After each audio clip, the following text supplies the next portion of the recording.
Chortoq tumanining eng tog'li hududdagi maktab. Eng chekka hududdagi maktab 315 o'rinli. 315 o'rin. Loyiha quvvat. Nechta bola bor? 565 nafar o'quvchi o'qiydi. Deyarli 2 koeffitsient. Deyarli 2 koeffitsient. Men Ko'ksoy mahalla fuqarolik yig'ini raisi Salim Norimov bo'laman.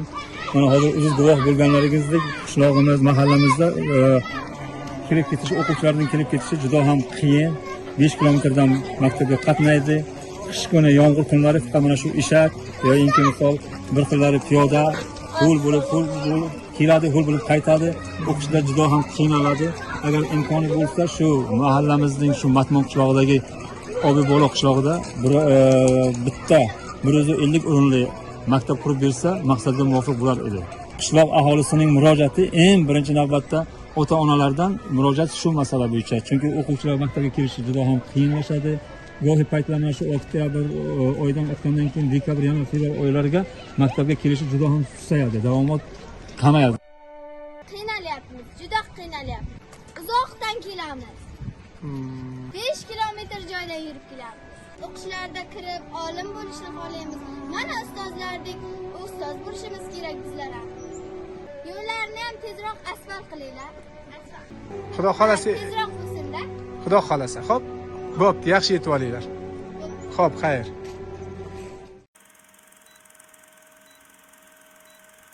Biz mana loy bilan yurib, yig'lab kelyapmiz. Bizga sovuq, kunlar sovuq bo'lyapti, endi qorlar yog'yapti. Biz nima qilaylik, ilojimiz yo'q, maktabga ta'lim olishga kelyapmiz. Bizga maktab qurib beringlar, bizani kichkinagina ukalarimiz qiynalib kelyapti eshak bilan. Bizani yo'llarimizni qarang. 5 kilometr uzoqlikdan kelamiz. Sizlar mashina g'irretib, bolalaringiz mashina borib keladi. Qaydan bilasizlar bizlar sharoitni? Pastdagilarda chiroyli oq naskida yuradi, bizani havasimiz ketadi. Nimaga bizga unday sharoit emas? Biz ham xohlaymiz, bizani yoshligimizni kim qaytaradi? Hech kim qaytara olmaydi qaytib. Quruq va'dalarni berib qop ketishadi hammasi. Nima qilaylik biza? Biz ham odammiz-ku. Toshkentga yetkazib qo'ying. Toshkentdagilar ko'rib qo'ysin qanday sharoitda yashashini. Qiz o'g'illaridan bizni kam joyimiz yo'q. Ular ham inson, bizlar ham inson. Shuning uchun hammaga teng sharoit qurib beringlar.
O'shanga aytgandingizki, biz maktab qurib ketamiz yaqinda deysiz. Qani maktabda asari yo'q hali.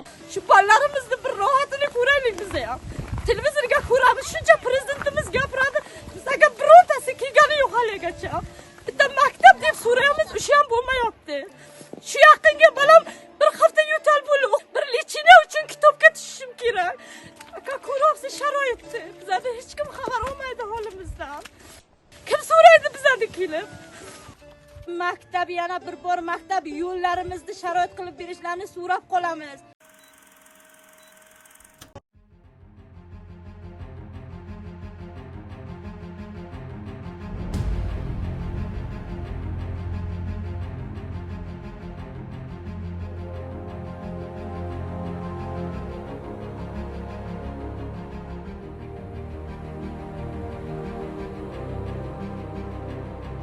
Bilmaganga bu yo'l bo'lyapti. Bilganga albatta bu aholining kayfiyati. Buni tagiga xalq roziligi, xalq xursandchiligi shu zamonda rozilik yo'qdi. Assalomu alaykum. Hayit namoz kunlari. Bu hamma rozi. Odamlar o'zi mana parda siltasini o'zi ochib, yo'lni kengaytiraylar. Bu bir qilli imkoniyatni hammasi oldi. Qarang, hamma. Mana shu Ramazon bayramini oldan yana katta bayram bo'ldi bizlar uchun. Xalqning og'iz birchiligini qarang. Qasharga kelishyapti o'zlari. Xursandchilik bilan kelyapti-da. Yaxshimiz. Rahmat sizlarga. Assalomu alaykum. Kam bo'lmanglar. Rahmat. Ha, musulmon sanga ketang. Oddiy xalq, ha? Qarang. Siz bularda aytganingiz ham yo'q, ha? Yo'q, aytganim yo'q, shular vijdoni qabul qilmabdi. Aka, assalomu alaykum. Farmaylar aka. Assalomu alaykum. Tinchmisiz? Kayfiyat qanday? Yaxshi mana. Bo'larkanmi? Bo'larkan. Ba'zi kimgadir yoqmayapti shu ishlar, lekin mana shu xalqimiz Ko'ksor mahallasiga yoqyapti. Hamma xursand. Kam bo'lmang. Sizdan bitta iltimosimiz bor. Nima iltimos? Mana shu prezidentdan bizda iltimos borki, tez vakillar yuborib tursinlar, bizlarni dardimizni eshitib tursinlar. Mana shu yangiliklar bo'ladi, xalq xursand bo'ladi, hamma rozi bo'ladi. Keyingisi asfalt bo'ladi. Mana maktabda ham qozig'ini qoqib ketamiz, xudo xolasa. Mana bugungi kunda maktab qurilayotgan maktabda qozig'ini qoqib, bugun yerda belgilab ketyapsizlar. Ming rahmat. Alloh sizlardan rozi bo'lsin. Podshohimizdan Alloh rozi bo'lsin. Umrlarini uzoq qilsin. Barcha Ko'ksor mahallasining 5000 aholi nomidan podshohimizga salom yo'llagaysiz. Assalomu alaykum, domla. O'shanga bizlar mana o'qituvchilar, o'quvchilar, mana xalq, ota-onalar kerak bo'lsa yig'lab gapirganmiz. Bolalarimizning g'amini yeb, bularning kelajagini o'ylab. Mana shu bugun mevasini ko'rib turamizki, mana shu yangi bino qurilib, bugun bolalarimiz ta'lim olyapti. Nechta bino qurildi? Ikkita bino qurildi. Bittasi yuqori qishloq deymiz, ikkinchisi mana Obbola guzarida. Unisi 140 o'rinli, bunisi 220 o'rinli. Hozir mana bolalar filial hisobidan ta'lim olyapti. Yaqinda mana yangi o'quv yili boshlagandan keyin ularga yangi raqam beradi. Alohida har bittasi maktab bo'ladi. Men shu maktabga, markazdagi maktabga 32 yildan beri ishladim. Ona tili va adabiyot o'quvchisiman. Ana shu bolalar qatori, shu farzandlarimiz qatori 6-7 kilometr uzoqlikdan qatnab, men o'zim guvoh bo'lganman. Shu yoshlar qancha azob mashaqqat, yomg'ir, qor kunlariga, loylarga botib, ishlar bilan uyga qolib ketib, juda azob edi.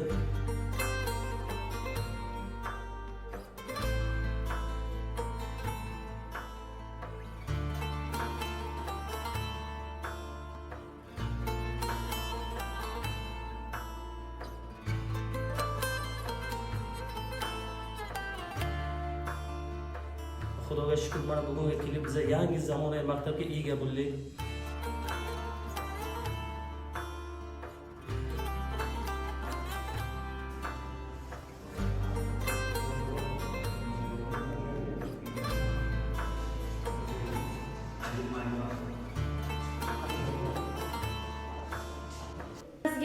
Bu maktabimizga hamma sharoitlar bor, yangi stol-stullar bor, hammasi yetarli.